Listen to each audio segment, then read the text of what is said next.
Nous venons dans ta présence au nom de Jésus et nous te remercions pour le Saint-Esprit. Le Saint-Esprit qui est en nous, le Saint-Esprit qui est sur la terre à travers ton Église, le Saint-Esprit qui nous permet d'être en communion les uns avec les autres partout où nous nous trouvons en ce moment. Nous te bénissons pour ton amour, pour la vie, pour la santé, pour ton soutien quotidien et pour la bénédiction de pouvoir nous retrouver ensemble.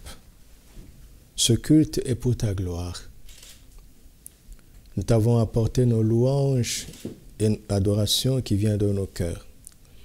Nous t'avons adoré, ô Père, en esprit et en vérité. Maintenant, nous ouvrons nos cœurs pour recevoir ta parole. Parle-nous. Parle-nous comme un père parlerait à ses enfants. Parle-nous comme un Seigneur parle à ses disciples. Parle-nous. Nous sommes là pour t'écouter. Au nom de Jésus notre Seigneur. Amen. Gloire à Dieu. Nous vous saluons tous dans le précieux et beau nom de notre Seigneur Jésus-Christ et nous nous réjouissons de pouvoir nous réunir encore en ce jour, en ce dimanche, pour célébrer, louer, bénir et écouter le Seigneur notre Dieu. Nous le remercions pour une semaine qui vient de s'achever, pour cette nouvelle semaine qui commence. Nous lui sommes reconnaissants pour son amour, pour sa grâce, pour sa protection et surtout dans les temps comme ceux-ci, nous savons mieux apprécier la santé. Nous rendons grâce au Seigneur de nous garder en bonne santé. Nous lui rendons grâce pour le sang de Jésus qui nous couvre et qui est en train de restaurer la terre par le Saint-Esprit. Alléluia. Béni soit le nom du Seigneur. Nous lui rendons grâce parce qu'il a transformé chacune de nos maisons en lieu de culte. Amen. Ça devait être toujours le cas en principe, mais nous ne comprenions pas toujours les plans de Dieu. La première église se réunissait dans les maisons. Donc nous sommes juste en train de vivre la parole de Dieu. C'est un recommencement pour la vie de l'église. Et nous croyons que la manière dont le Saint-Esprit a agi dans les actes des apôtres, à travers les maisons jusqu'à atteindre toutes les nations, va recommencer à s'accomplir dans nos vies au nom de Jésus. Amen. Amen. Alléluia. Encourageons-nous les uns les autres là où vous êtes. Demandez à vos frères s'ils ont leur Bible. C'est pas parce qu'on est à la maison qu'il y a des écrans qu'il faille mettre de côté nos Bibles. Alléluia. Pour cela, les premiers passages vont être lus sur nos Bibles. Je suis heureux pour le grand sujet, le grand thème que nous allons commencer à partir de maintenant, à savoir Christ en nous, l'espérance de la gloire. Alléluia. Christ en nous, l'espérance de la gloire. Parce que Christ est en nous, comme nous l'avons chanté, nous n'avons rien à craindre, car nos lendemains sont assurés. Pourquoi? Parce que Christ en nous, l'espérance de la gloire. Nous trouvons cela dans Colossiens chapitre 1, verset 27, où Paul conclut en disant, je lis tout le verset 27, « Dieu a voulu leur faire connaître la glorieuse richesse de ce mystère parmi les païens, savoir Christ en vous, l'espérance de la gloire. » Amen. C'est un mystère. Laissez la diapo, chacun va lire sur sa Bible d'abord. C'est un mystère, mais c'est une réalité. Christ en nous, l'espérance de la gloire. Comme premier titre dans ce grand thème, ce matin, nous allons parler de la révélation instantanée et préparée de Christ. Alléluia. Amen. La révélation instantanée et préparée de Christ. Dites avec moi, la révélation instantanée et préparée de Christ. Actes chapitre 2, verset 36. L'apôtre Pierre dit ceci. C'est ce Jésus que toute la maison d'Israël sache donc avec certitude que Dieu a fait Seigneur et Christ, ce Jésus que vous avez crucifié. Dieu a fait Seigneur et Christ ce Jésus que vous avez crucifié. Alléluia. Jésus est Seigneur et Christ. Alléluia. Par la grâce de Dieu. Matthieu chapitre 16, verset 16. Pierre dit cela après la Pentecôte, mais il avait dit ça avant la Pentecôte. Un jour, le Seigneur leur avait posé cette question. Je commence au verset 15. Matthieu 16, 15 à 16. Et vous, leur dit-il, qui dites-vous que je suis? Le Seigneur te demande ce matin, qui dis-tu qu'il est? Simon-Pierre répondit, tu es le Christ, le Fils du Dieu vivant. Tu es le Christ, le Fils du Dieu vivant. Et regardez la réponse du Seigneur. Jésus, reprenant la parole, lui dit, tu es heureux, Simon, fils de Jonas, car ce ne sont pas la chair et le sang qui t'ont révélé cela, mais c'est mon Père qui est dans les cieux. Tu es heureux, Simon. Luc chapitre 10, versets 17 à 24. Luc 10, versets 17 à 24. Les 70 revinrent avec joie, disant, Seigneur, les démons même nous sont soumis en ton nom. Jésus leur dit, je voyais Satan tomber du ciel comme un éclair. Voici, je vous ai donné le pouvoir de marcher sur les serpents et les scorpions et sur toute la puissance de l'ennemi, et rien ne pourra vous nuire. Cependant, ne vous réjouissez pas de ce que les esprits vous sont soumis, mais réjouissez-vous de ce que vos noms sont écrits dans les cieux. Et en ce moment, Jésus tressaillit de joie par le Saint-Esprit et il dit, je te loue Père, Seigneur du ciel et de la terre, de ce que tu as caché ces choses aux sages et aux intelligents et de ce que tu les as révélées aux enfants. Oui Père, je te loue de ce que tu l'as voulu ainsi. Toutes choses m'ont été données par mon Père. Et personne ne connaît qui est le Fils, si ce n'est le Père, ni qui est le Père, si ce n'est le Fils, et celui à qui le Fils veut le révéler. Et se tournant vers les disciples, il leur dit en particulier, heureux les yeux qui voient ce que vous voyez. Car je vous dis que beaucoup de prophètes et des rois ont désiré voir ce que vous voyez et ne l'ont pas vu, entendre ce que vous entendez et ne l'ont pas entendu. Alléluia. Jean chapitre 1, versets 16 à 18. C'est notre bonne coutume de lire abondamment la parole de Dieu pour établir tout ce que nous disons à partir des Saintes Écritures. Jean 1, 16 à 18. Et nous avons tous reçu de sa plénitude et grâce sur grâce. Car la loi a été donnée par Moïse, la grâce et la vérité sont venues par Jésus-Christ. Personne n'a jamais vu Dieu.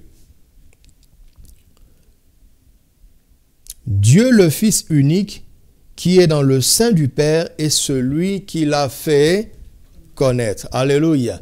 Jésus est venu pour faire connaître Dieu. Amen. Jean chapitre 14, verset 6. Jean 14, verset 6.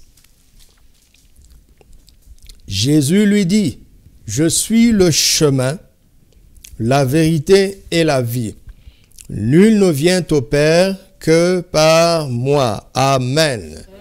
Voici des passages très précieux qui établissent notre foi en Jésus qui est le Seigneur et le Christ. Le but de mon partage ce matin, c'est de nous faire savoir que notre foi doit être fondée et enracinée en Christ seul. Alléluia. C'est très important. C'est très important. Nous sommes chrétiens. Notre foi doit reposer sur Christ seul. Elle doit être fondée, enracinée, ancrée sur Christ seul. Le bon séminaire de de Pâques que nous avons reçu par le pasteur Karambiri a été conclu par cette déclaration: Christ en nous, l'espérance de la gloire. Et au courant de la semaine, alors que je méditais, dès la fin du séminaire, je savais et j'avais ressenti en moi que nous devrions approfondir Colossiens chapitre 1, verset 27. Et au courant de la semaine, nous avons reçu un beau message d'un autre de nos pères dans la foi, le papa qui a été notre témoin de mariage. Et dans ses bonnes paroles de bénédiction, il a dit une phrase qui m'a interpellé. Il nous a dit: sachez que ce temps difficile ne va pas ébranler ceux qui sont vraiment fondés en Christ.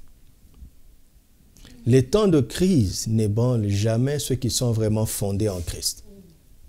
Par contre, les temps de crise révèlent qui sont vraiment fondés ou pas en Christ. Alléluia. Et durant ce temps de retraite spirituelle, il est important que chacun d'entre nous vérifie ses fondements. Donc le but, c'est que nous devons savoir que notre foi doit être fondée et enracinée en Christ.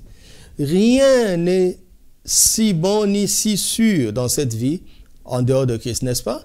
Nous nous en rendons compte. Le chemin de notre vie quotidienne doit devenir Christ le chemin. Je recommence. Le chemin de notre vie quotidienne doit devenir et demeurer Christ le chemin. Quand Jésus a dit qu'il est le chemin, ce n'est pas pour rien. C'est pour que nous y marchions. Alors, tout autre chemin qui n'est pas Christ ne vaut pas la peine. Christ doit devenir notre vie parce qu'il est la vie authentique de Dieu le Père. Ce que la Bible appelle la vie Zoé, la vie de Dieu le Père. Pas seulement la vie bios que nous avons reçue de nos parents biologiques, la vie de ce corps qui est utile, mais ce n'est pas le plus important. Pas seulement la vie psyché, la vie psychique, la vie mentale que nous accumulons de par notre parcours sur cette terre, mais la vie de Dieu. Christ est la vie de Dieu. Alléluia. Et notre vie doit devenir la vie de Christ. Amen. Les vérités qui nous guident, chacun d'entre nous doit savoir qu'il est guidé inconsciemment ou non par des vérités. Les vérités qui nous guident doivent consciemment, cette fois-ci consciemment, céder toute la place à la direction de l'esprit de vérité. Car c'est l'esprit de vérité qui nous révèle que Christ est la vérité. La vérité qu'est Christ doit maintenant consciemment guider nos vies. Amen. Tu dois savoir que ce sont certaines vérités qui guident ta vie. Consciemment ou non. Et nous devons rentrer en nous-mêmes, interroger les bases, les vérités, les choses que nous avons acceptées, qui conduisent nos vies, et les comparer à ce que Jésus dit. Tout ce qui guide nos vies, qui est contraire à ce que Jésus dit, ne vaut pas la peine. Je vous l'assure, vous ferez mieux, vous gagnerez du temps en les laissant tomber tout de suite. Je parle, et à ceux qui ne connaissent pas Christ, je parle aussi à ceux qui sont en Christ, mais qui ne prennent pas le temps de s'arrêter et de se poser les bonnes questions. Alléluia. Voici les quelques buts de notre message de ce matin. Nous sommes dans un temps de retraite spirituelle et ce sont des moments profonds de réflexion. C'est pourquoi mes messages durant ces périodes vont être des messages de réflexion pour nous emmener à rentrer en nous-mêmes, à corriger ce qui doit être corrigé, à abandonner ce qui doit être abandonné, à renforcer ce qui doit être renforcé et à améliorer ce qui doit être amélioré. Alléluia. Amen. Gloire au Seigneur. Amen. Nous avons lu, notre grand thème, vous le savez, se trouve dans Colossiens chapitre 1, verset 27. Et cela a été déclaré par la bouche de l'apôtre Paul. Mais Matthieu 16 et Acte 2 ont été dits par l'apôtre Pierre. Ce sont deux apôtres qui ont joué un rôle de premier plan dans la révélation de Christ à toute l'humanité. Lorsque vous considérez le livre des Actes, vous voyez que ce livre, qui est un livre inspiré par le Saint-Esprit évidemment, a été écrit de manière à ce que les 12 premiers chapitres parlent du ministère de Pierre. Et les 16 derniers chapitres, du chapitre 13 au chapitre 28, parlent du ministère de Paul. Pourquoi le Saint-Esprit a mis ces deux personnes en évidence dans le livre des Actes? Parce que ce sont deux apôtres qui ont joué un rôle essentiel dans la révélation de Christ à toute l'humanité. Alléluia. Et ils ont joué leur rôle. Ils sont maintenant dans la gloire. Mais ils nous ont laissé le flambeau afin que chacun d'entre nous puisse participer à ce rôle essentiel. Faire connaître à toute l'humanité que Jésus est le Christ, le Fils du Dieu vivant, afin que celui qui croit en lui puisse parler comme nous. Christ en nous, l'espérance de la gloire. Alléluia. J'ai envié un petit peu tous les saints qui sont déjà dans la gloire, parce qu'ils ne sont pas en train de subir ce que nous subissons. Je pensais récemment à l'évangéliste Renard Bonquet, qui est parti juste avant que ces choses ne se déclenchent. Il se repose là-bas. Vous voyez, quand on a reçu Christ, j'aime le dire, on a réussi sa vie. Amen. Alléluia. Amen. Quand quelqu'un parvient à Christ, il a réussi sa vie. Amen. Nous devons être fiers de Christ plus que de n'importe quoi dans cette vie. Alléluia. Amen. Colossiens chapitre 1, versets 15 à 17, nous dit que tout a été créé par lui et pour lui. Tout a été créé par Christ. Et pour Christ, trône, domination, autorité, dans le ciel et sur la terre. Tout, absolument tout. Que ce soit les êtres spirituels comme les êtres naturels, passant par les hommes, les animaux, les oiseaux, les poissons, les insectes, les arbres, l'air, les eaux. Tout a été créé par Christ et pour Christ. Le saviez-vous? Tout, absolument tout a été créé par Christ et pour Christ. Christ occupe une position centrale dans le ciel. Suivez-moi très bien. Lorsque vous lisez le livre de l'Apocalypse, vous voyez que tout est fait autour du trône. Et sur le trône était assis l'agneau de Dieu. Celui qui est assis sur le trône, on ne le voit pas. On ne peut pas le décrire. Mais on voit l'agneau de Dieu et le lion de la tribu de Juda qui est aussi assis sur le trône. C'est le Seigneur Jésus-Christ. Alléluia. Il est au centre du ciel. Il est même aussi au centre des Écritures. La Bible nous montre dans Luc chapitre 24 comment tout, depuis la Genèse jusqu'à Malachie, parlait des choses qui concernent le Seigneur Jésus. Et évidemment, aujourd'hui nous pourrons dire, de la Genèse à l'Apocalypse, il est question de Jésus. Amen. Dieu a donné ce saint livre. Le Saint-Esprit a inspiré les Saintes Écritures pour un seul but, révéler Christ. Amen. Oh oui, je sais que dans ce livre, il y a beaucoup de sujets, notamment les secrets du succès, les secrets d'abondance. Il y a tout. Mais vous savez, tous ces sujets-là sont des sujets secondaires. Le sujet essentiel des Saintes Écritures, c'est Christ.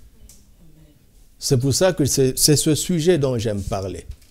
Parce que je sais que quand on parle de Jésus, on éclaire tous les domaines de la vie. Faites-moi confiance. Attachez-vous à Christ. Et à chaque fois que vous aurez besoin de savoir quelque chose dans un domaine de la vie, Christ vous éclairera. Alléluia. La Bible dit que Christ est la somme de tous les trésors de la sagesse et de la connaissance. Amen. Il est au centre des Écritures. Il est aussi le Seigneur de l'Église. Il est la base, la fondation de l'Église parce que il va bientôt être reconnu par toute l'humanité sur la terre. Nous sommes l'Église sur la terre pour montrer à chaque homme, à chaque femme sur la terre qu'une vie vécue en dehors de Christ est une vie perdue. C'est une vie gâchée. Qu'est-ce que j'ai dit? Une vie vécue en dehors de Christ est une vie gâchée. Ne gâche pas ta vie. Alléluia. Ne gâche pas ta vie. Christ est la fondation. Éphésiens chapitre 2, verset 24 dit que nous avons été édifiés sur la fondation des prophètes et des apôtres, Jésus-Christ étant la pierre angulaire. Dans Matthieu 16, Jésus dit à Pierre, tu es heureux. Tu ne seras plus appelé Simon, mais tu seras Pierre, car sur cette pierre, pas sur Pierre, mais sur cette pierre, je bâtirai mon église et les portes du séjour des morts ne prévaudront point contre elle. Tout ce qui est bâti sur la révélation que Jésus est le Christ et le Fils de Dieu, du Dieu vivant, a autorité sur le diable. A autorité sur les portes, les autorités du séjour des morts. Quand tu reconnais que Jésus est le Christ, le Fils du Dieu vivant, et que tu fondes ta vie dessus, tu es inébranlable. Aucune puissance ne peut te vaincre. Jésus est cette fondation, ce rocher inébranlable. Et il a donné la grâce à certains prophètes de l'Ancien Testament et à certains prophètes du Nouveau Testament de révéler Jésus le Christ à travers le Logos, les Saintes Écritures. Prenez votre Bible et vérifiez. Vous allez voir que tous les livres de l'Ancien Testament ont été écrits par les prophètes. Et tous les livres du Nouveau Testament ont été écrits par les apôtres. Les prophètes de l'Ancien Testament et les apôtres du Nouveau Testament ont reçu la grâce d'écrire les Écritures. Dans quel but? Dans le but de révéler que Jésus est le Christ. Ce livre sert à ça. Aujourd'hui, on a des apôtres, on a des prophètes, mais ils ne font pas partie des prophètes qui ont écrit et des apôtres qui ont écrit. Aujourd'hui, les ministères de la parole sont là pour expliquer par la grâce de Dieu ce qui est écrit. Nous n'avons rien à ajouter, nous n'avons rien à enlever. Et nous n'avons rien à dire en dehors de ce qui est écrit. Alléluia. Et ce qui a été écrit pour faire connaître que Jésus est le Christ. Notre seul message, c'est de montrer, peu importe où nous nous trouvons dans les Écritures, que Jésus est le Christ. Il est la solution. Quel que soit ton besoin, quel que soit ton problème, tu devrais d'abord commencer par penser à Jésus. Penser à Christ et l'écouter, parce qu'il a dit qu'il est le chemin. C'est-à-dire, il sait quel chemin il faut prendre pour résoudre ce problème. Il est la vérité. Il connaît la vérité de cette situation. Il est la vie. Mais ce n'est pas pour s'arrêter à nous-mêmes, mais c'est pour nous conduire au Père. Parce que Jean 14, verset 6, il dit, « Nul ne vient au Père si ce n'est par moi. » Alléluia. Écoute-moi, mon frère et ma sœur. Ton problème ne doit pas être la finalité. Amen. Jésus ne s'arrête jamais à la solution à nos problèmes. Tant que Jésus ne t'a pas conduit au Père, il ne s'arrête pas. Donc nous devons sortir du centre. Nous devons cesser de penser que nous sommes le but. La vie n'est pas faite autour de nous, mais elle est faite autour de lui. Amen. Alléluia. Ce n'est pas nous qui déterminons ce que Dieu doit faire. Nous devons nous soumettre à sa volonté. Et croyez-moi, Dieu est tellement bon que le chemin qui conduit au Père prend en charge nos besoins. Toujours, c'est comme cela. Arrête de lutter dans la vie. Soumets-toi à Christ et le reste sera résolu en route. Mais c'est accessoire. Ce n'est pas le plus important. Alléluia. Gloire au Seigneur Jésus. Béni soit son saint nom. Nous allons lire 3 passages. et qui vont nous aider à évoluer dans la révélation de Jésus-Christ. Exode chapitre 3, vous pouvez afficher. Exode chapitre 3, versets 13 à 15. Exode 3, versets 13 à 15. Moïse dit à Dieu, « J'irai donc vers les enfants d'Israël, et je leur dirai, le Dieu de vos pères m'envoie vers vous. Mais s'ils me demandent quel est son nom, quel est le nom de ce Dieu, que leur répondrai-je? Dieu dit à Moïse, « Je suis celui qui suis. » C'est un peu bizarre en français. Ce n'est pas le verbe suivre, c'est le verbe être. Je suis celui qui suis. Et il ajouta, c'est ainsi que tu répondras aux enfants d'Israël. Celui qui s'appelle Je suis m'a envoyé vers vous. C'est cette dernière déclaration qui m'aide le mieux. Parce que je suis celui qui suis est difficile à comprendre. Mais Dieu dit, je m'appelle Je suis. Parce que la question de Moïse était de savoir quel est le nom de ce Dieu qu'il envoie. Il dit, dites-leur que je m'appelle Je suis. Mon nom est Je suis. Verset 15. Dieu dit encore à Moïse, tu parleras ainsi aux enfants d'Israël, l'Éternel, vous voyez, l'Éternel, le Dieu de vos pères, le Dieu d'Abraham, le Dieu d'Isaac et le Dieu de Jacob m'envoie vers vous. Voilà mon nom pour l'éternité, voilà mon nom de génération en génération. Son nom est le Dieu d'Abraham, le Dieu d'Isaac et le Dieu de Jacob. Mais ça, ce n'est pas un nom. En fait, il est en train de dire, je suis le Dieu qu'Abraham, Isaac et Jacob ont connu et ont adoré. Le Dieu d'Israël. Mais j'ai un nom. Mon nom est Je suis. Alléluia. Frère de Monsieur Jean. Quand on dit frère de Jean, ce n'est pas un nom. C'est un repère. Mais ce n'est pas encore un nom. Le frère de Jean a un nom. Le Dieu d'Abraham, d'Isaac et de Jacob a un nom. Amen. Et son nom est Je suis. Alléluia. Amen. Son nom est Je suis. Regardez, il dit, tu parleras ainsi aux enfants d'Israël, l'Éternel, le Dieu de vos pères. Donc son nom est l'Éternel. Parce que justement, Je suis peut être traduit par l'Éternel. Pourquoi? Parce que l'Éternel veut à peu près dire, je dis à peu près parce qu'on parle en français, à peu près dire celui qui est le même hier, aujourd'hui et éternellement. Hier, il est Je suis. Aujourd'hui, il est Je suis. Demain, il est Je suis. La nuit, il est Je suis. Le jour, il est Je suis. En hiver, il est Je suis. En été, il est Je suis. Dans la joie, il est Je suis. Dans la tristesse, il est Je suis. Dans le manque, il est Je suis. Dans l'abondance, il est Je suis. Il est le même. Il est constant. Il n'est pas affecté par le temps. Il s'appelle l'Éternel. C'est le Dieu qu'Abraham, Isaac et Jacob ont connu. Un Dieu qui n'est pas affecté par le temps. Un Dieu qui n'est pas affecté par les changements et les aléas de la vie. Un Dieu qui est au-dessus de tout changement. Un Dieu qui ne change pas, mais qui change tout. Amen. Alléluia. Exode chapitre 6, versets 2 à 3. Exode 6, versets 2 à 3.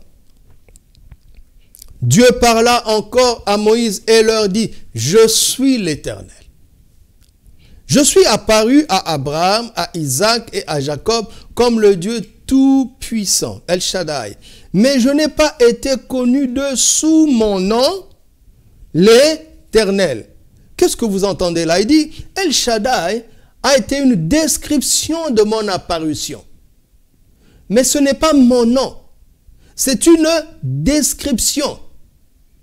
Parce que tout puissant ou tout suffisant, vous sentez avec moi que c'est une description, n'est-ce pas? N'est-ce pas? Yahvé Rapha, médecin est une description.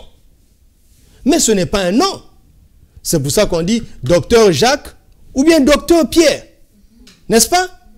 Docteur est une description, mais ce n'est pas encore le nom. Il dit, Abraham, Isaac et Jacob ont eu un aperçu de ma toute suffisance. Quand je me suis apparu à eux, ils ont eu une idée, ils ont pu me décrire avec des mots. Mais ce n'était pas mon nom. Alléluia. Pasteur n'est pas un nom. C'est une fonction, c'est une description. Lungu est mon nom. Amen. Et Moïse a eu la grâce. Il a eu la grâce. Pas de donner à Dieu un nom. Comme tous les noms que nous connaissons dans l'Ancien Testament. Parce qu'il y avait Shalom. C'est le nom que Gédéon a donné à Dieu. Mais Moïse a eu la grâce de ne pas donner un nom à Dieu, mais de demander à Dieu de lui révéler son nom. Oh, alléluia! Et ça, c'est formidable. C'est formidable. Parce que tout ce que nous savons de Dieu, si cela est juste, c'est approximatif. Parce que c'est notre point de vue de Dieu. Le point de vue humain de Dieu ne peut pas décrire totalement qui est Dieu. Parce que Dieu est trop grand pour un homme. C'est notre point de vue. Tous les noms de Dieu que les hommes ont donnés et que Dieu a approuvés sont des points de vue exacts, mais approximatifs de Dieu. C'est pour ça que, regardez, les désordres qui arrivent dans la vie, quand quelqu'un croit tellement que Dieu pourvoit, il finit par dévier. Parce que pour lui, Dieu est celui qui pourvoit. Le jour où il n'y a plus rien, le jour où il est dans le manque, il est perdu. N'est-ce pas? Il n'a plus de repère. Il n'a plus de repère parce que tout ce qu'il savait de Dieu, c'est que l'Éternel est mon berger, je ne manquerai de rien. Mais l'Éternel n'est pas que mon berger. L'Éternel n'est pas que mon berger. Alléluia. Lisez la Bible. Ce David qui a dit que l'Éternel est mon berger, vous connaissez son histoire? Tu as déjà été dans une situation telle que pour t'en sortir, il fallait faire semblant d'être fou. Qu'est-ce que le psaume 23 lui a apporté comme aide dans cette situation? David a dû se faire passer pour un fou pour être tiré d'affaire. Ne te limite pas à ton point de vue de Dieu. Car notre point de vue de Dieu, bien qu'il soit exact, il n'est pas suffisant. Laissons Dieu se présenter à nous. Alléluia. Laissons Dieu se présenter à nous. Et dit, voici mon nom, je m'appelle Je suis. C'est un drôle de nom.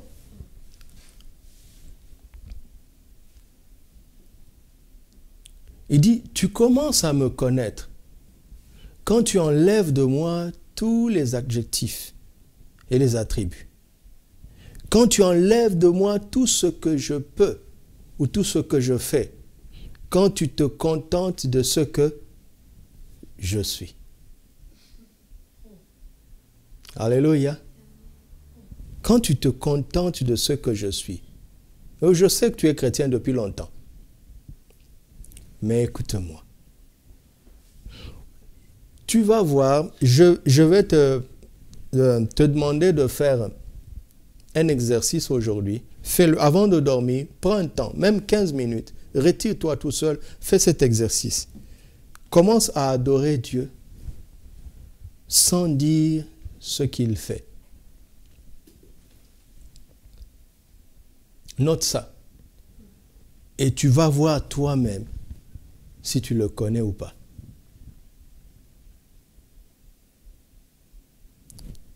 Écoute, si Dieu vient dans ta maison et il reste là sans rien faire, sera-t-il toujours intéressant?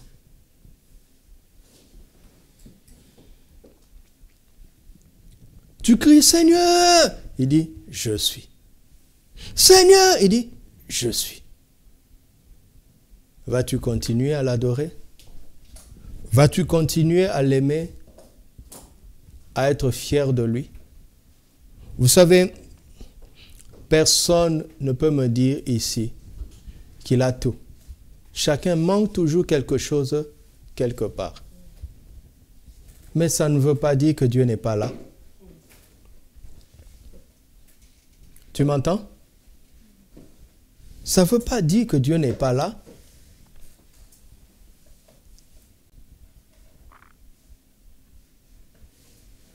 Nous devons revoir notre vie chrétienne. Vous savez, la vie chrétienne d'Hébreux 11, où on ne lit pas jusqu'à la fin du chapitre.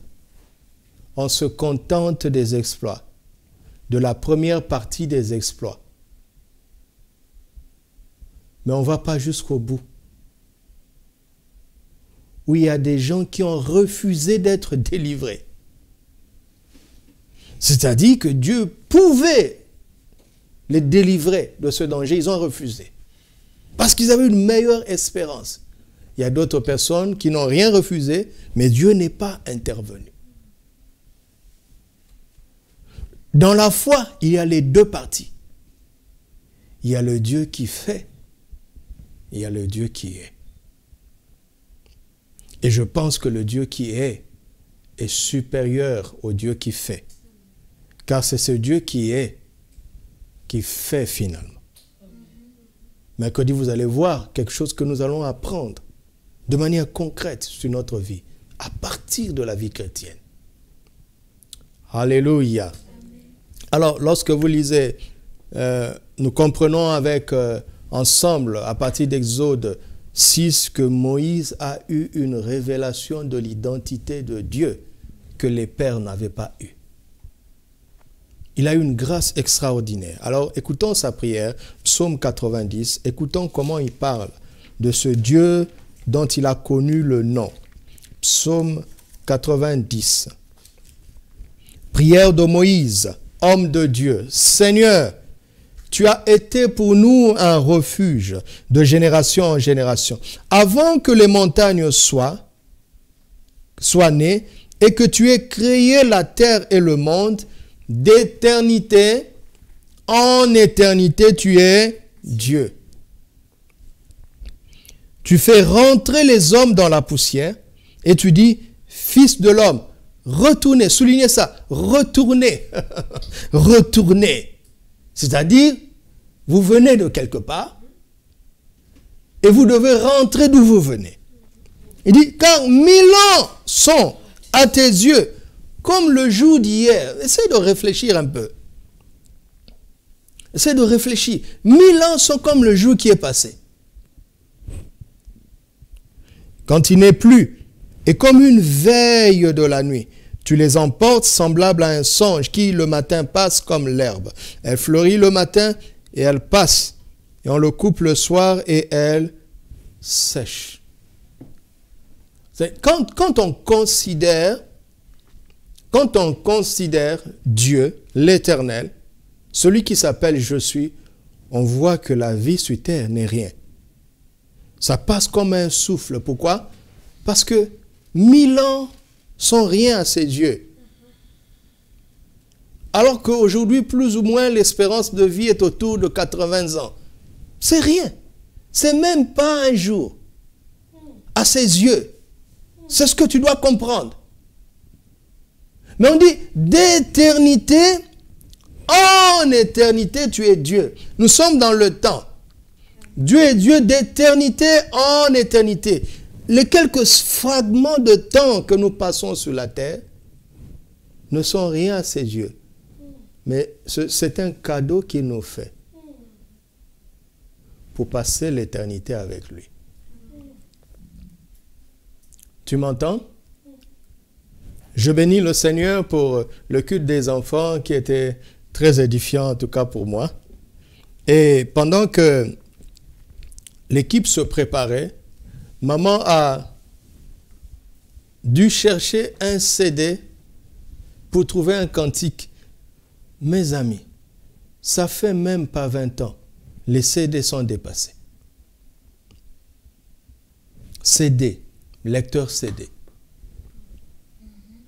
À l'époque, c'était quelque chose, je vous assure. C'était mieux que les cassettes. À l'époque, même pas 20 ans. Oui, ça n'a plus aucune valeur. Les choses du temps vont passer, vont perdre leur valeur. Ce sont les choses éternelles qui sont les plus importantes. Alléluia. Suivez ça très bien, c'est très important. Alors, j'ai découvert, souvent, un jour un frère m'a dit, mais pasteur, quand tu dis j'ai découvert, ça m'étonne parce que tu es pasteur, tu étais censé savoir ça depuis longtemps. J'aime les gens qui parlent sincèrement. Il dit, pasteur, par exemple, quand tu dis, tu as lu un verset, tu dis, tu as découvert. Mais moi, je savais ça. Et toi, tu es mon pasteur. Bon, il n'a pas parlé comme ça, mais j'ai compris, c'était ça l'intention. Bon, déjà, s'il y a un verset que tu connais mieux que moi, gloire à Dieu. Partage, édifie-moi et instruis-moi. Mais ce que je veux vous dire, c'est que nous ne savons pas grand-chose. Ne vous lassez pas des Saintes Écritures. Le même verset que tu as prêché 20 fois peut te sauver un jour en te donnant une compréhension plus profonde que tu n'avais jamais eue. Et vous savez, quand on parle de compréhension profonde, on ne parle pas de choses compliquées. En réalité, mieux on comprend la Bible, plus ça devient simple. Mais ça devient réel pour toi. Ça devient d'une évidence étonnante. Alors je disais, j'ai découvert que l'Éternel est le Dieu des temps et de l'instant. Pourquoi? Parce que Moïse voulait connaître Dieu. Dieu lui a dit, je m'appelle, je suis. Il voulait lui dire, si tu veux me connaître, concentre-toi sur le présent. Parce que je suis le Dieu du présent. Tout ce que tu savais de moi hier perd sa force si tu continues à vivre avec des souvenirs. Je ne veux pas qu'on ait des souvenirs de moi. Je m'appelle, je suis. Il dit à Moïse, tu vois, j'ai fait appel à Abraham, Isaac et Jacob, mais ils ne sont plus là. Moi, je suis là. Je m'appelle, je suis. Va dire à mon peuple qu'Abraham et Isaac et Jacob ne sont pas là, mais moi, je suis. Et parce que je suis, j'accomplirai aujourd'hui ce que je leur avais promis. Tu m'entends? Il est le Dieu de l'instant. Il est le Dieu du présent. Pourtant, il est l'Éternel.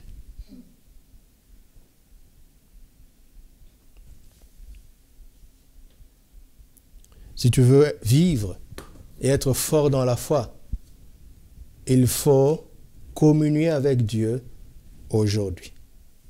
Parce qu'il ne s'appelle pas jeter. Et il ne faut pas faire trop de projets sur Dieu demain, parce qu'il ne s'appelle pas je serai. Il s'appelle je suis. Si tu rates ton contact avec Dieu aujourd'hui, tu te mets dans des problèmes. Malgré toute la théologie que tu peux avoir en tête, le déclenchement se fait aujourd'hui. Il s'appelle je suis. Est-ce que tu me suis? Il s'appelle je suis. Alléluia. Mais en même temps, il s'appelle Yahvé, l'Éternel. Il est le même hier, aujourd'hui et éternellement. Il ne change pas, mais il peut tout changer. Alléluia. Daniel l'a connu comme l'ancien des jours. La Bible l'appelle le rocher des siècles. Il ne sommeille ni ne dort, celui qui veille sur Israël. Alléluia. Il annonce longtemps à l'avance ce qui doit arriver. Pourquoi? Parce que le futur n'a pas de secret pour lui. Et il n'oublie pas le passé. Mais le plus important, c'est qu'il se concentre dans le présent. Dieu est avec toi aujourd'hui. Le sais-tu? Dieu est avec toi dans cette crise. Dieu est avec toi alors que tu es enfermé dans ta maison. Il est là. De quoi es-tu conscient? De ce qui se passe dehors ou bien de celui qui est avec toi, là où tu te trouves? Alléluia. C'est sa présence qui fait la différence. Tu peux être dans l'abondance. Si Dieu n'est pas avec toi, tu es malheureux. Mais tu peux être entouré de difficultés. Si Dieu est avec toi, tu es heureux. Et quand il le voudra, il t'en délivrera. Amen. Il est le Dieu des temps et le Dieu de l'instant. Il est le Dieu du présent. Le passé et le futur sont toujours présents à ses yeux. Suivez-moi maintenant très bien parce qu'on va réfléchir un petit peu. Je veux vous faire réfléchir. Vous savez, j'ai médité sur l'Éternel et sur tous les passages qui parlent de l'Éternel. Je me suis rendu compte d'un aspect qui m'a beaucoup bouleversé. Je vous parlerai d'un autre aspect le mercredi prochain. C'est que Dieu est en train de dire, je suis le Dieu du présent. Le passé et le futur sont présents à ses yeux.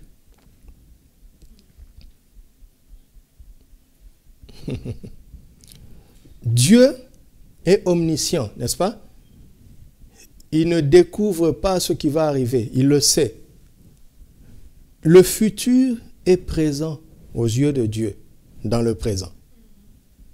Vous m'entendez? S'il était un homme, sur sa table, il y a toutes les données de l'avenir sur sa table, dans le présent. Il sait exactement ce qui va arriver, pourquoi ça va arriver, quand ça va arriver et comment s'en sortir. Il le sait aujourd'hui. Il ne peut pas être surpris. Le passé est aussi présent à ses yeux parce qu'il n'oublie pas. Il n'oublie pas ce qui est passé. Sauf quand le sang de Jésus passe par là. Alléluia. Le seul élément qui peut enlever de la mémoire de Dieu un événement passé, c'est le sang de Jésus. Vous m'entendez? Est-ce que vous me suivez? Cela nous aide à apprécier le sang de Jésus. Quand il dit « Je ne me souviendrai plus de vos péchés », pourquoi il dit ça? Parce qu'il n'oublie rien. Sauf quand son sang passe par là. Et il n'y a vraiment plus de souvenirs, c'est extraordinaire. N'essaie pas de comprendre ça avec ta tête. Ouvre ton cœur et reçois la parole de Dieu. Alléluia.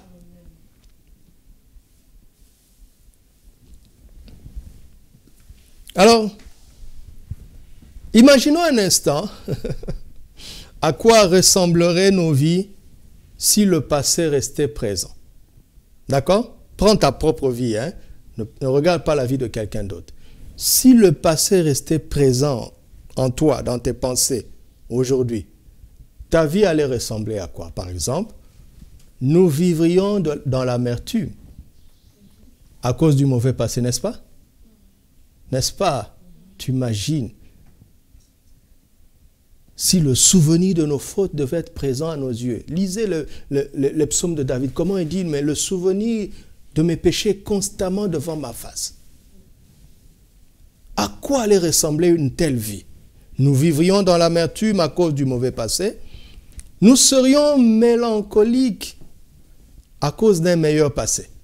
Vous savez, on va dire, oh, comme aujourd'hui là, je me souviens avec effusion de cœur, quand nous allions au culte ensemble. Mélancolie, mon Dieu. Dieu n'est pas dans la mélancolie. Vis le culte aujourd'hui. Comme tu dois le vivre. Amen. Je me souviens quand les frères nous faisaient danser au rythme de la guitare. Aujourd'hui, il n'y en a pas. Vis le culte comme ça. Amen. Ne sois pas mélancolique. Nous vivrions dans la culpabilité à cause de nos fautes. N'est-ce pas? nous serions nostalgiques de nos victoires passées. Tout ça, c'est si jamais le passé reste présent à nos yeux. Vous me suivez? Qu'est-ce que vous avez remarqué? J'ai pris des exemples négatifs. Parce que quand tu es en train d'envier le passé, ça veut dire que tu ne progresses pas. N'est-ce pas? Quand il te semble que hier vaut mieux qu'aujourd'hui, il y a un problème. Alléluia. Écoutez-moi. Nous n'arrivons pas à faire tout ce que nous faisions avant. Mais parce que je connais Yahweh, aujourd'hui est mieux que hier. Amen. Alléluia. Parce que je connais Yahweh, aujourd'hui est mieux que hier. La forme est différente. Il faut regarder avec les yeux du cœur. Il faut regarder avec les yeux du cœur. Essayons de voir les choses, entre guillemets, positivement. Si le passé restait présent à nos yeux, aujourd'hui, nous serions heureux et plus forts pour avoir triomphé d'un passé douloureux, n'est-ce pas? Tu imagines, si tu regardes ton passé qui était douloureux et que tu vois que tu en as triomphé, tu seras heureux aujourd'hui, n'est-ce pas? C'est ce que je veux que tu sois. C'est ce que je veux que je veux te transmettre. Parce que Israël était en train de gémir et de gémir, de gémir et de gémir. Vous savez, la souffrance est un élément dangereux parce que il te fait oublier qu'il y avait des bonnes choses dans le passé. Quand Israël était en train de gémir, ils étaient en train de crier à Dieu pour dire, du temps d'Abraham, c'était bien. Dieu dit, je suis d'accord. Du temps d'Isaac, c'était bien. Dieu dit, je suis d'accord. Et puis il dit, du temps de Jacob, c'était bien. Dieu dit, jusqu'à quel point? Pourquoi est-ce que vous êtes venus en Égypte? Pourquoi est-ce que vous êtes venus en Égypte? Parce qu'il y a eu une crise. Et parce que j'avais anticipé cela. Et que j'avais envoyé devant vous Joseph. Quand vous êtes venus en Égypte, vous avez été traités avec privilège. Donc c'était mieux. Jusqu'à ce qu'un autre roi vienne après la mort de Joseph, quand la vie est devenue dure. Mais dans le passé, il n'y a pas que des difficultés. Il y a aussi de bonnes choses. Alléluia. Alors quand on regarde en arrière et on voit d'où Dieu nous a tirés, comment il nous a secourus, comment il nous a sauvés, on ne peut être que heureux, n'est-ce pas? Et reconnaissant. Si le passé était présent, c'est pour ça qu'il dit à Israël, n'oubliez pas, souvenez-vous, souvenez-vous. Dans Deutéronome 8, il dit, souvenez-vous, maintenant que tout va bien, souvenez-vous d'où je vous ai tiré. Souvenez-vous de ce que j'ai fait. Il faut que ce passé reste présent à vos yeux. Pour que vous soyez heureux, pour que vous vous réjouissiez des progrès accomplis et que pour que vous soyez remplis de reconnaissance. Vous voyez le travail que je suis en train de faire? Dieu a le passé à ses yeux, mais il s'est filtré pour rester stable et constant dans le présent. Alléluia! Et si tu es un fils de Dieu, c'est ce que tu dois apprendre à faire. C'est comment tu tries avec Yahweh aujourd'hui la lecture que tu dois avoir des événements passés. Est-ce que tu me suis? Et si tu fais ça, voici ce qui va t'arriver. Et tu vas te rendre compte que l'homme n'est pas fait pour vivre dans le passé. Mais il le fait pour s'en servir aujourd'hui afin de préparer un meilleur avenir. Amen. Quand Dieu te dit, il s'appelle « Je suis ». Quand tu es dans l'adoration, tu m'entends? Quand tu adores vraiment Dieu, les yeux de ton cœur s'ouvrent et il commence à passer devant tes yeux. Souvent, ça passe par la conscience ou par la mémoire ou par le souvenir. Il est en train de faire passer des événements du passé. Il les emmène au présent. Et il te dit, que vois-tu? Que vois-tu? Il ramène une faute du passé, il te dit, que vois-tu? Tu dis, Seigneur, je vois le sang qui a effacé ça et je te suis reconnaissant. Je vois l'esprit qui agit parce que je ne suis plus comme ça, je te suis reconnaissant. Ou bien, je vois des erreurs que j'avais commises, des mauvais choix que j'avais faits. Je tire des leçons pour ne plus refaire la même chose demain. Quand tu es dans l'adoration, c'est ce qui doit se passer. Alléluia. Quand Dieu a dit à Moïse qu'il s'appelle « Je suis », il lui a montré beaucoup de choses de ce qu'il allait faire. Et c'est ce qui doit arriver. C'est ce que chacun d'entre nous doit apprendre à pratiquer. Alléluia. Quand tu médites, vous savez, le verbe méditer est extraordinaire. Quand tu médites la parole de Dieu, je ne te parle pas de réfléchir, de méditer toi-même, de t'évader dans tes pensées, d'imaginer ce que tu veux. Ça, ce n'est pas puissant. Ça peut même être diabolique. Ou la chair peut récupérer ça. Non, je te parle de prendre la Bible, de prendre un texte, le texte du jour, et de commencer de le lire, d'essayer de le comprendre et de commencer à méditer. Tu vas voir qu'il y a des images qui vont jaillir en toi. Il y a des pensées qui vont monter. C'est l'opération de l'esprit. Prends du temps, reste là. Prends du temps. Parce que Dieu veut aujourd'hui se servir de ce qui est passé pour t'aider à préparer l'avenir. Alléluia. Et c'est la grâce que nous avons en Christ. C'est la grâce que nous avons avec le Saint-Esprit à partir de ce précieux livre qu'est la Bible. Amen. Mais où est-ce que j'essaie de vous emmener? C'est de nous apprendre comment Dieu fonctionne avec le temps. Vous savez, quand vous êtes conduit par l'Esprit, vous finissez par vous rendre compte que rien n'est fatal. Toute chose concourt en notre bien. Toute chose. Au verset 1er de Romains chapitre 8, il dit, il y a maintenant, vous voyez, maintenant, aucune condamnation pour ceux qui sont en Christ. En effet, la loi de l'esprit de vie m'a affranchi de la loi du péché et de la mort. Chose impossible à la loi, parce que la chair la rendait sans force. Maintenant, aujourd'hui, la loi de l'esprit de vie agit en nous. Et à cause de cela, il n'y a aucune condamnation. Maintenant en Christ, maintenant, il n'y a aucune condamnation. Et si la maladie vous touche, le verset 11 vous aide. Si l'esprit de celui qui a ressuscité Jésus d'entre les morts habite en vous, celui qui a ressuscité Christ d'entre les morts rendra aussi la vie à vos corps mortels. Ça, c'est le verset 11. Le verset 14 dit que tous ceux qui sont conduits par l'Esprit de Dieu sont appelés fils de Dieu. Et le verset 26 dit, nous ne savons pas ce qu'il nous convient de demander dans nos prières, mais l'Esprit de Dieu lui-même vient au secours dans notre faiblesse. Et il intercède pour nous par des soupirs inexprimables.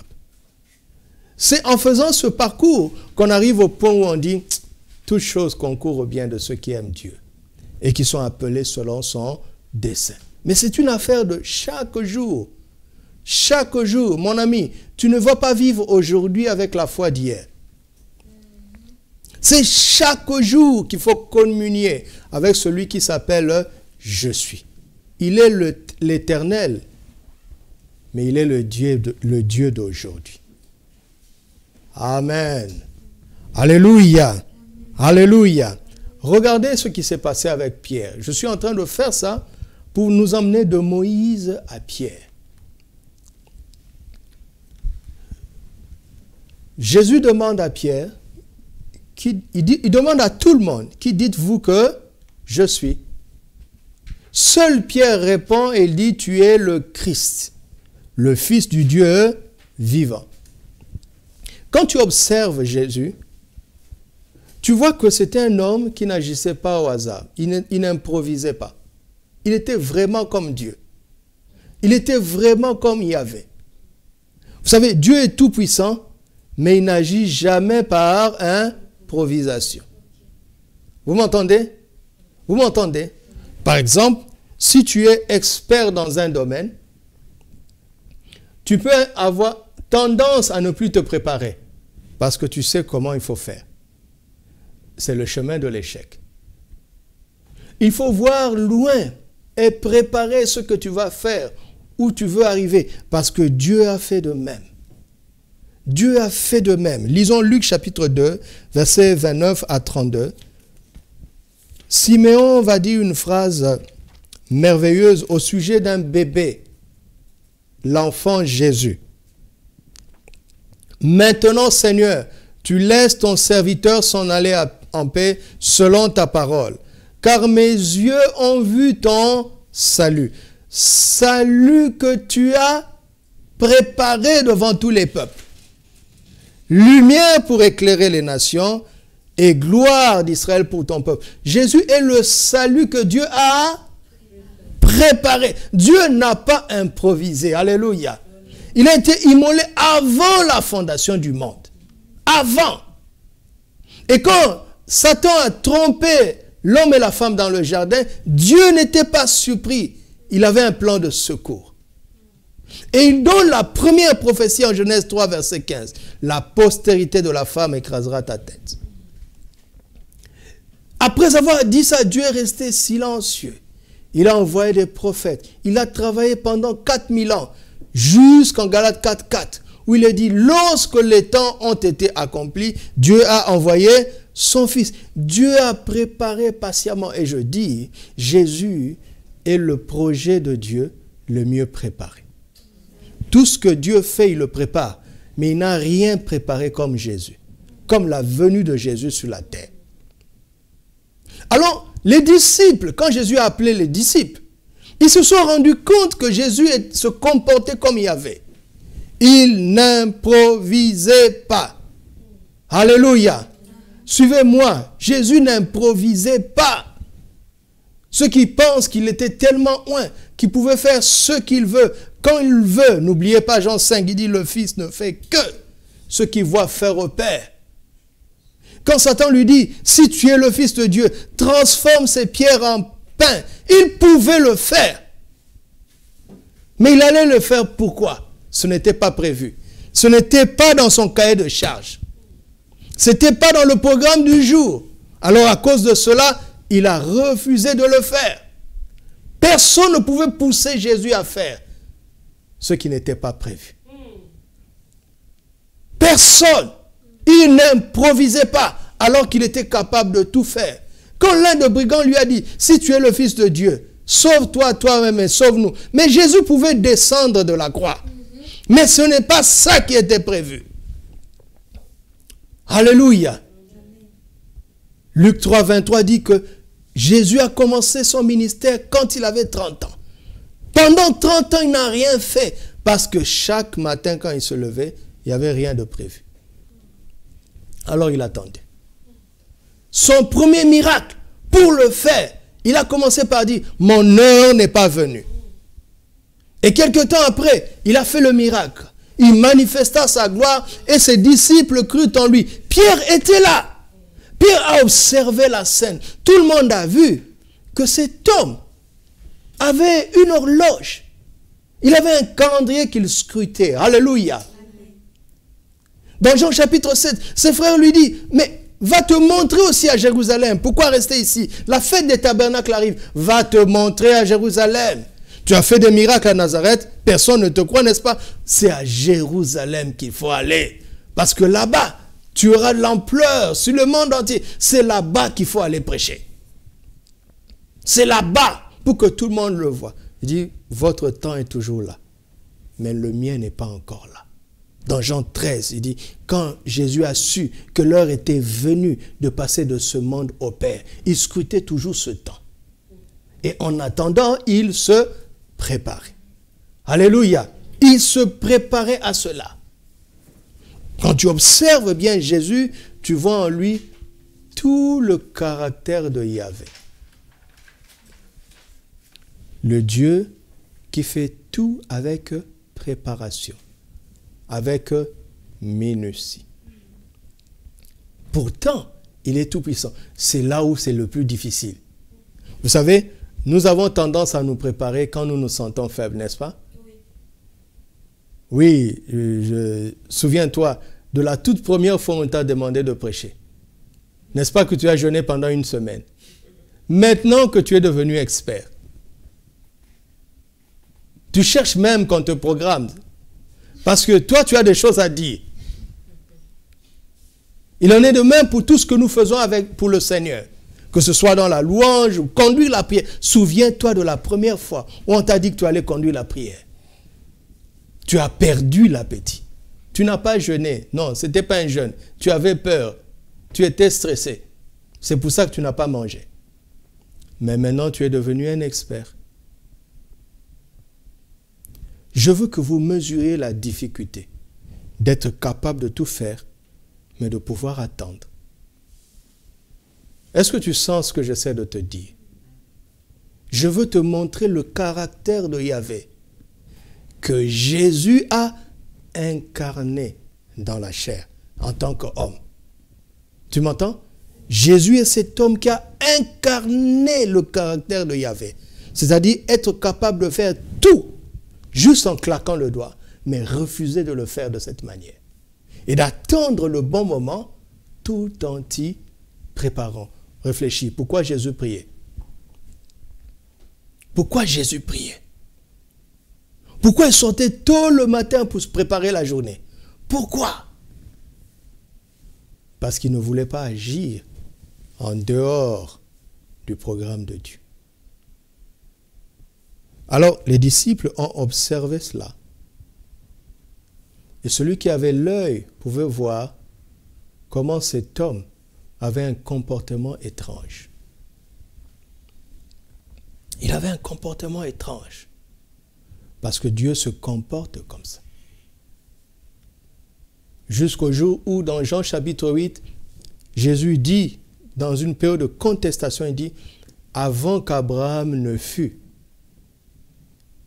je suis. » Ils se sont fâchés, pourquoi? Parce que quand on lit en français, on ne se rend pas compte. Parce que là, Jésus vient de dire, je suis Yahvé. Il dit, je suis.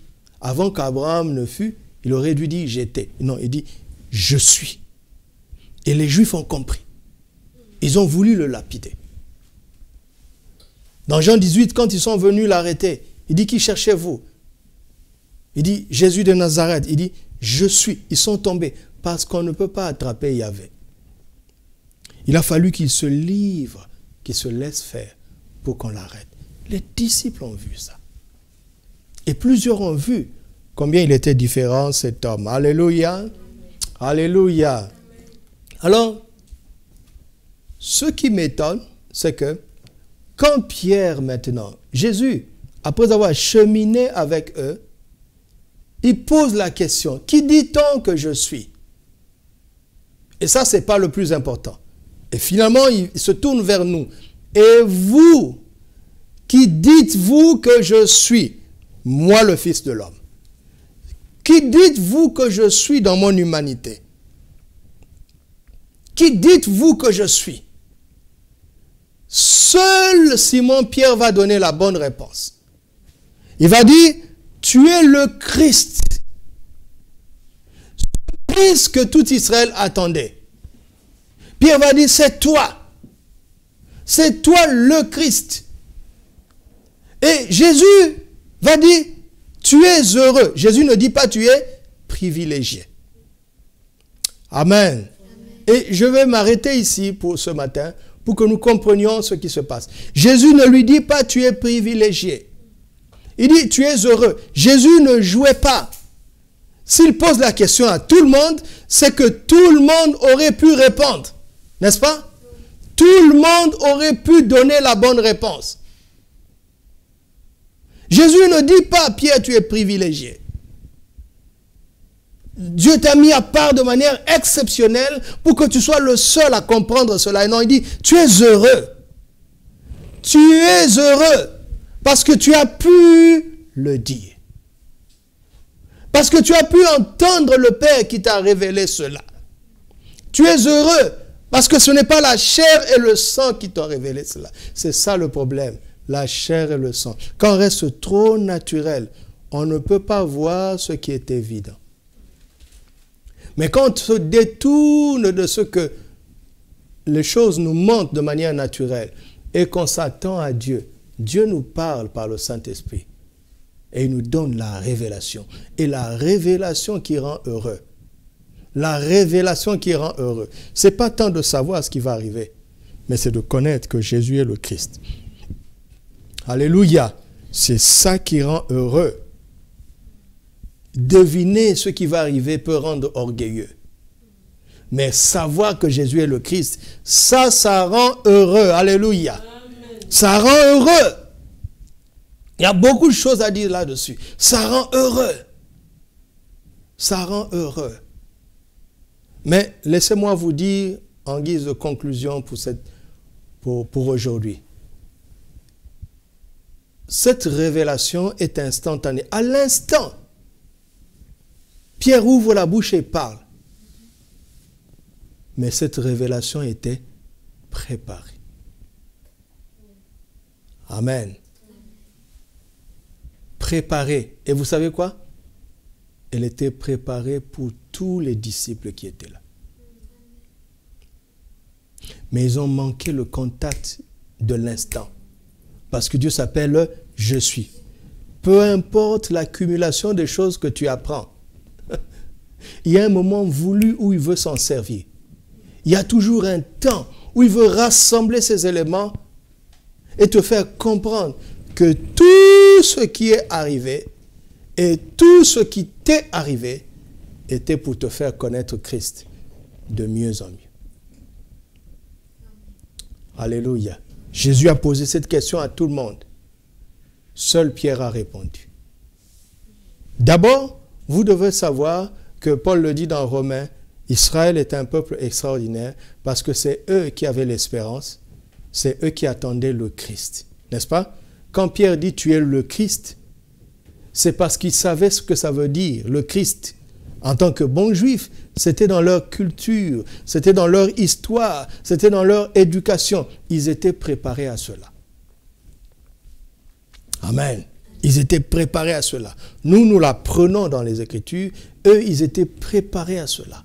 Ça faisait partie de leur vie, de leur histoire, de leur foi. Ils attendaient le Messie. Et voici que le Messie est arrivé. Les disciples ne se rendent pas compte que c'est lui. Il est là. Il a vécu avec eux pendant 3 ans. Mais ils le regardaient comme un homme. Jusqu'à ce que le Père ne parle. Pierre était préparé. Pierre et les autres apôtres étaient préparés en étant juifs. En tant que juifs, ils étaient préparés à cela. Mais vous savez, quand vous entendez tellement une chose et qu'elle tarde à venir, vous pouvez baisser la garde. Mais Dieu me dit de vous dire, ne baissez pas la garde. Je m'appelle, je suis le Dieu d'aujourd'hui. Chaque matin, quand vous vous réveillez, pensez à Christ. Demandez au Père de vous donner une meilleure connaissance de Christ. Parce que c'est ça qui rend heureux. Alléluia. C'est Christ en nous qui est l'espérance de la gloire. Rien d'autre. Christ en nous. Et ça, c'est aujourd'hui. Aujourd'hui. Laissez-moi un peu vous raconter l'histoire de Pierre. Dans Jean 1, son premier contact avec Jésus, André le présente à Jésus et Jésus lui dit, tu es Céphas, tu t'appelleras Céphas. Dans Jean 2, il assiste au premier miracle de Jésus, n'est-ce pas? Jésus manifeste sa gloire et ses disciples crurent en lui, y compris Pierre. Et Jésus entre pour la première fois que Jésus est entré dans la maison de Simon, Pierre, il a guéri sa belle-mère. Vous vous en souvenez? Elle avait une fièvre violente. Jésus a guéri sa belle-mère. Tout ça, ce sont des additions du puzzle. La première fois que Jésus entre dans la barque de Pierre, dans son entreprise, quelque chose se passe. N'est-ce pas? Un miracle se passe. Un bon juif, il doit se souvenir de Deutéronome 28. Deutéronome 28 disait que si vous obéissez à la loi, vous serez bénis à la maison et au champ. Vous serez bénis à la maison et au travail. Jésus entre dans sa maison, il guérit sa belle-mère. Jésus entre dans sa barque, dans son travail, il bénit son travail. Alors il se rend compte. Il y a quelque chose qui se passe. La bénédiction de la loi est en train de s'accomplir dans la vie de cet homme. Alors que nous savons que personne ne pouvait. Personne n'a jamais réussi. Pierre commence à se poser des questions. Alléluia. Et il rassemble les éléments du puzzle. Il ne sait pas que Dieu est en train de le préparer à la révélation du Messie. Amen. Amen. Nous continuerons dans toutes ces séquences de la vie de Pierre. J'ai médité, je suis tellement heureux des choses que j'ai apprises. De voir comment Dieu avait préparé tous ses disciples. Je veux vous montrer mercredi comment il a préparé spécialement tous ses disciples. Mais comment Pierre a été le seul à avoir permis à Dieu d'assembler les éléments du puzzle pour arriver à l'instant où il pouvait dire, compte tenu de ceci, de cela et de cela, tu es le Christ. Ça n'arrive pas par hasard. Tu m'entends? Ça n'arrive pas par hasard, mon ami. Quel que soit ce qui arrive, en bien, entre guillemets, ou en mal, entre guillemets, garde ta confiance en Dieu. Tout cela additionné va te donner aujourd'hui une connaissance de Christ que tu n'as jamais eue. Et à cause de cela, tu vas dire, Christ en moi, l'espérance de la gloire. Ce n'est pas un slogan. Tu m'entends? Tout ce qui arrive et qui nous arrive est voulu par Dieu pour nous préparer à l'instant où nous disons Christ en nous, l'espérance de la gloire. Et à cause de cela, nous sommes heureux. Pas privilégiés. Parce que tout le monde aurait pu dire ça. Enfin, plusieurs auraient pu dire ça. Alléluia. Je veux vous montrer mercredi que non seulement Israël attendait le Messie, toutes les nations aussi. Vous savez pourquoi? Parce que les mages qui ont vu l'étoile, ce n'étaient pas des Juifs. Chaque culture a dans sa tradition l'espérance d'un héros qui va venir. C'est étrange, informez-vous. C'est des histoires extraordinaires, approximatives, qui ont conditionné chaque peuple à accepter Jésus. Parce que Dieu a mis dans le cœur de l'homme la pensée de l'éternité. Vous voyez ça? Et l'éternel Yahvé a été incarné par Jésus. Parce que Jésus est celui qui a montré à la perfection le caractère de l'éternel. Le caractère de Yahvé. Donc si tu as l'impression que Jésus tarde à agir dans ta vie, je ne prêche pas le Dieu qui se fait attendre. Hein? Mais je veux te dire, tu n'as pas compris qu'il est déjà en train d'agir. Il est en train d'additionner des choses qui vont faire qu'un matin, tu vas te réveiller, tu vas dire, Christ en moi, l'espérance de la gloire. Ça va être instantané, mais c'était préparé. Alléluia. Dieu est en train de nous préparer pour des instants de gloire qui vont déclencher notre niveau de préparation, pour des instants de gloire plus grands, et pour d'autres niveaux de préparation, et pour des instants de gloire encore plus grands. Pourquoi? Parce que Christ en nous, c'est quoi? L'espérance de la gloire. Alléluia. Alléluia. Bénissons le nom du Seigneur. Alléluia.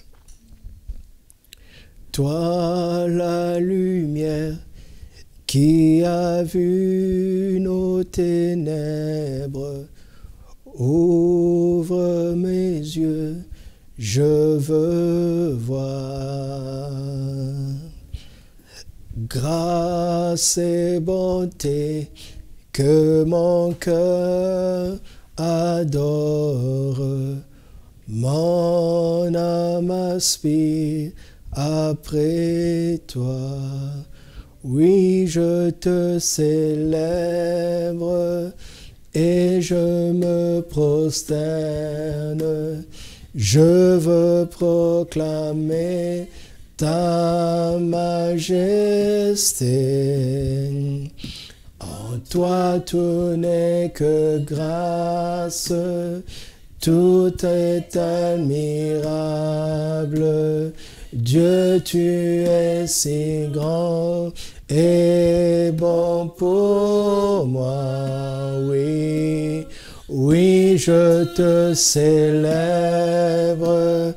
et je me prosterne. Je veux proclamer ta majesté. En toi tout n'est que grâce, tout est admirable. Dieu, tu es si grand et bon pour moi. Roi de tout temps, vers toi vont nos hommages.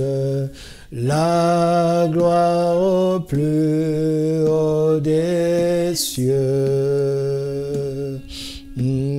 Sur cette terre, tu t'es fait misérable, humble et petit par amour. Oui, je te célèbre et je me prosterne. Je veux proclamer ta majesté. En toi tout n'est que grâce, tout est admirable. Dieu, tu es si grand et bon pour moi, oui. Oui, je te célèbre et je me prosterne. Je veux proclamer ta majesté. En toi tout n'est que grâce, tout est admirable. Dieu, tu es si grand et bon pour moi. Commençons par bénir le nom du Seigneur. Bénissons le Seigneur Jésus-Christ qui est venu nous manifester qui est Yahvé. L'éternel Dieu qui est avec nous aujourd'hui. Son nom est Je suis. Seigneur Jésus, nous te bénissons parce que tu es celui qui a ramené la présence de Dieu Yahvé dans nos cœurs et sur la terre par le Saint-Esprit. Tu es la parole de Dieu qui a été faite chair et qui a habité parmi nous et dont nous contemplons la gloire du Fils unique venu du Père. Tu as en toi tout ce que le Père est et tu nous l'as manifesté. Et cela est consigné dans les Écritures par tes saints prophètes et apôtres, afin que nous puissions te contempler chaque jour et admirer qui tu es, découvrir combien tu es grand, découvrir combien tu es patient, découvrir combien tu es sage, découvrir combien tu es précis et que tu n'es jamais surpris par rien. Nous sommes heureux d'être en communion avec un tel Dieu. Nous sommes heureux de connaître Yahvé. Nous sommes heureux de te connaître, ô toi, Seigneur Jésus. et de pouvoir t'adorer aujourd'hui, de nous tenir dans ta présence aujourd'hui et de ne pas nous contenter de ce que nous avons appris ou vécu ou reçu hier. Aujourd'hui, c'est aujourd'hui qui compte, car tu t'appelles Je suis et nous sommes heureux d'être là dans ta présence, pas seulement parce que c'est le jour du dimanche, pas seulement parce que c'est le jour du culte, mais parce que c'est ce que tu nous apprends à vivre et à faire, à nous tenir dans ta présence tous les jours pour admirer ta sainteté, ta majesté, ta grandeur, ta puissance, ta sagesse et ton caractère si merveilleux. Nous te bénissons, nous t'adorons, adore le Seigneur là où tu es. Nous t'adorons Jésus, nous t'adorons. Tu es bon, tu es patient, tu es amour, tu es fidèle, tu es sage, tu es constant, tu es stable, tu es le même. Hier, aujourd'hui et éternellement, tu ne changes pas. Tu es le Dieu d'Abraham, tu es le Dieu d'Isaac, tu es le Dieu de Jacob, tu es le Dieu qui s'est révélé à Moïse. Tu es le Dieu qu'ont décrit tes saints apôtres et prophètes. Tu t'appelles Jésus, celui qui est devenu Seigneur et Christ pour notre salut et le salut de toute l'humanité. Nous t'adorons, nous te bénissons. Tu es au centre de nos vies, tu es au centre de toutes choses. Tu es au centre de toutes choses. Les cieux et la terre ont été créés par toi et pour toi, avec tout ce qui s'y trouve, et nous nous réjouissons de pouvoir le savoir et de vivre pour toi, car tu es la vie, tu es le chemin, tu es la vérité. Béni soit ton Saint-Nom. Alléluia. Alléluia. Je voudrais que tu rendes grâce à Dieu pour tous tes péchés qu'il a pardonnés dans le passé. Regarde ce que tu étais et ce que tu es devenu en lui. Et rends-lui grâce, rends-lui grâce. Rends-lui grâce pour toutes les délivrances qu'il a opérées en ta faveur au passé. Rends-lui grâce et sois reconnaissant. Rends-lui grâce pour tous les progrès qu'il a produits dans ta vie. Rends-lui grâce et sois reconnaissant. Rends-lui grâce pour toutes les leçons de sagesse qu'il t'a données, même à partir de tes propres erreurs ou des erreurs que tu as vues. Rends-lui grâce, car à cause de cela, tu te prépares pour un meilleur avenir. Rends-lui grâce, rendons-lui grâce. Seigneur, notre Dieu et Père, nous te rendons grâce, car en Christ Jésus, le passé ne pèse plus sur nous. Nos péchés sont effacés complètement par ton sang. Tu n'en as plus aucun souvenir. C'est pourquoi nous nous tenons en paix dans ta présence aujourd'hui, sans aucune culpabilité à cause du sang précieux de Jésus. Et nous te rendons grâce pour toutes les délivrances, pour tous les secours que tu as opérés en notre faveur, pour toutes les bénédictions et les grâces, Seigneur, qui se sont déversées sur nous dans le passé en Christ Jésus. Nous te rendons grâce pour toutes les leçons de sagesse que tu nous as données, d'accumuler depuis que nous te connaissons jusqu'à ce jour. Nous te rendons grâce parce que Christ est devenu notre sagesse en toi. Nous nous tenons sur un lieu de sagesse et nous regardons l'avenir avec confiance, car Christ en nous est l'espérance de la gloire, parce que nous n'avons plus de culpabilité, parce que tu nous as rendus plus sages, parce que tu nous as instruits et que tu nous donnes de bonnes leçons pour l'avenir, parce que tu es en nous et avec nous, nous n'avons pas peur, nous n'avons pas peur du lendemain, et nous pouvons aisément dire Christ en nous, l'espérance de la gloire. Et dans ces temps difficiles, nous pouvons dire encore Christ en nous, l'espérance de la gloire. Dans ces temps difficiles, nous pouvons dire Christ en nous, l'espérance de la gloire. Parce que tu vis en nous, parce que tu es avec nous aujourd'hui, parce que nous savons qui tu es, le Christ, le Fils du Dieu vivant. Nous pouvons dire Christ en nous, l'espérance de la gloire.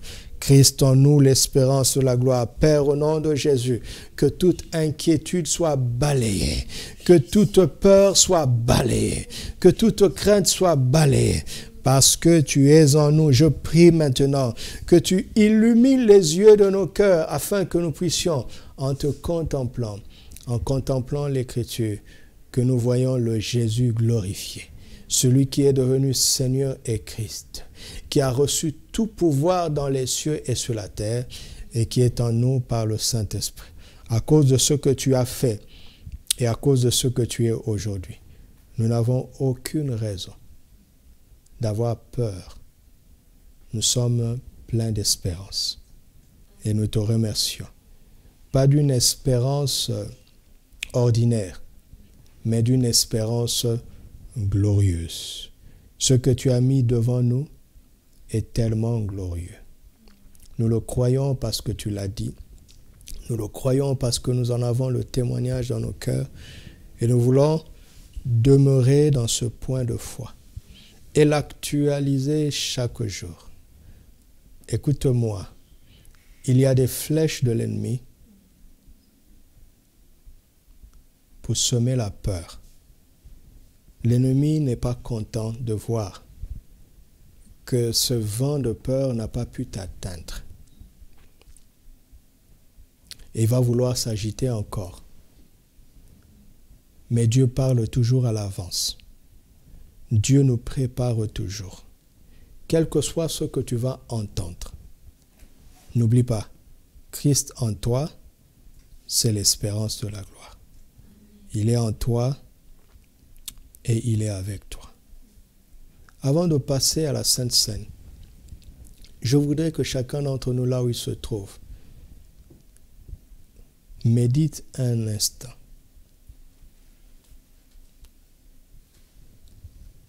Médite sur tout ce que tu as entendu sur Jésus jusque-là. Médite sur tout ce que Jésus a fait dans ta vie jusque-là. Médite sur ces choses. Car Dieu ne l'a pas fait par hasard. Il te prépare à une meilleure révélation de Jésus, de qui est Jésus spécialement pour toi. Jésus demande à l'Église aujourd'hui, « Qui dites-vous que je suis ?» Auras-tu la bonne réponse? Auras-tu la bonne réponse? Jésus regarde l'Église, son Église sur la terre, et il dit, « Qui dites-vous que je suis ?» Il dit, « Mes enfants, ce qu'on dit de moi n'est pas le plus important.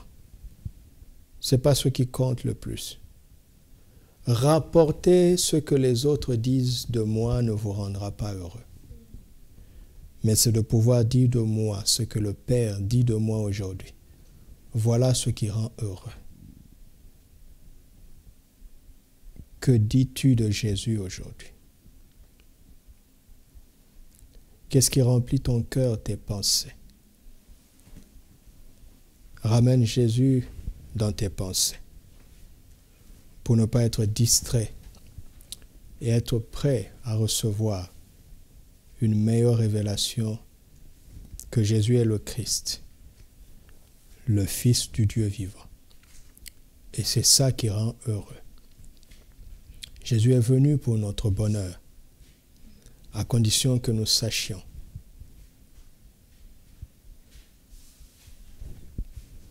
qu'il est le Christ, le Fils du Dieu vivant. Et toi qui nous suis, tu es peut-être là par hasard, tu as pensé que tu étais là par hasard, mais tu n'es pas là par hasard, car c'est Dieu qui t'a attiré. Là où tu es, Dieu veut que tu reconnaisses Jésus comme son Fils unique, comme le Christ.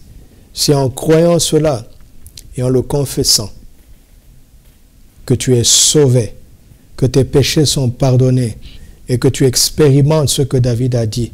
Heureux celui dont les iniquités sont pardonnées. C'est en confessant que Jésus est le Christ que tu expérimentes et que tu commences à expérimenter ce bonheur qui est réel, que seul Dieu peut donner. Reçois Jésus dans ton cœur et là où tu es, dis simplement, Seigneur Jésus, je crois que tu es le Christ, le Fils du Dieu vivant. Tu es mort pour mes péchés, tu m'as sauvé. Je ne le savais pas. Maintenant je le sais, je le crois, mais je le déclare de ma bouche. Tu es maintenant mon Seigneur, car c'est toi seul qui m'as sauvé. Si tu l'as fait, la paix vient maintenant dans ton cœur et tu ressens ce bonheur extraordinaire que rien au monde ne peut te donner.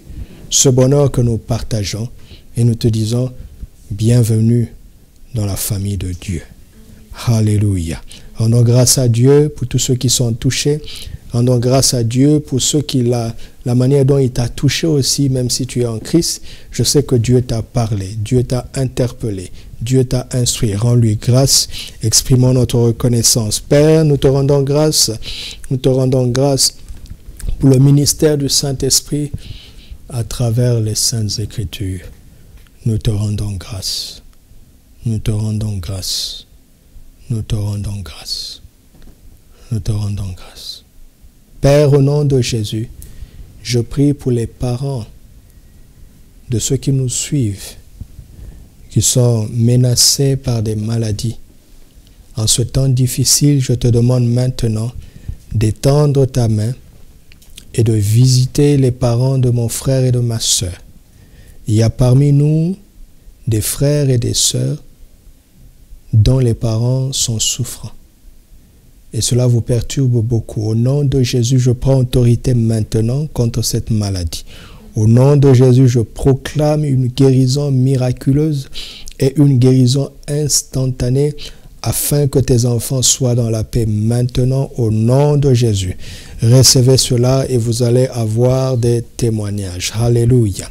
Vous allez avoir des témoignages au nom de Jésus, au nom de Jésus, au nom de Jésus, au nom de Jésus, au nom de Jésus, au nom de Jésus, au nom de Jésus. N'aie pas peur pour ta vie, n'aie pas peur pour ton lendemain, n'aie pas peur pour ton travail. Jésus est entré dans la maison de Pierre, il a guéri sa belle-mère. Jésus est entré dans ta maison, il guérit tes parents. Jésus est dans ta barque, il est dans ton travail. Il va intervenir miraculeusement, n'aie pas peur. N'aie pas peur. Le Seigneur est avec toi, n'aie pas peur. Il est dans ta barque, il est dans ton travail, il est dans tes activités, n'aie pas peur. N'aie pas peur. Il a le secret, il a la solution et il sait ce qu'il va faire, n'aie pas peur. Sois tranquille, Jésus est avec toi. Alléluia. Proclame que Jésus est en toi, il est dans ton travail, il est dans ta maison. Proclame-le, comme il est entré dans la maison de Pierre et qu'il est entré dans son travail. Jésus me dit de te dire qu'il est dans ta maison et il est dans ton travail. Sois en paix, sois en paix. Christ dans ta maison, c'est l'espérance de la gloire. Christ dans ton travail, c'est l'espérance de la gloire. Sois en paix, sois en paix. Sois en paix. Sois en paix. Au nom de Jésus. Alléluia. Seigneur, merci. Seigneur, merci. Seigneur, merci. Je prie que la vie d'adoration de mon frère et de ma sœur ne soit plus la même. Je parle de la vie personnelle d'adoration, la vie personnelle de méditation des Saintes Écritures, qu'elle ne soit plus jamais la même. Je prie, Seigneur, que tu te révèles à chacun de tes enfants, comme tu as révélé ton nom à Moïse, au-delà de ce que nous avons appris de toi. Le moment est venu pour donner une révélation personnelle de toi à chacun de tes enfants. Et la qualité de notre vie va changer. La qualité de notre vie avec toi, la qualité de notre présence sur cette terre va changer. Au nom glorieux et précieux de Jésus-Christ, notre Seigneur. Amen. Alléluia. Gloire à Dieu. Béni soit son saint nom.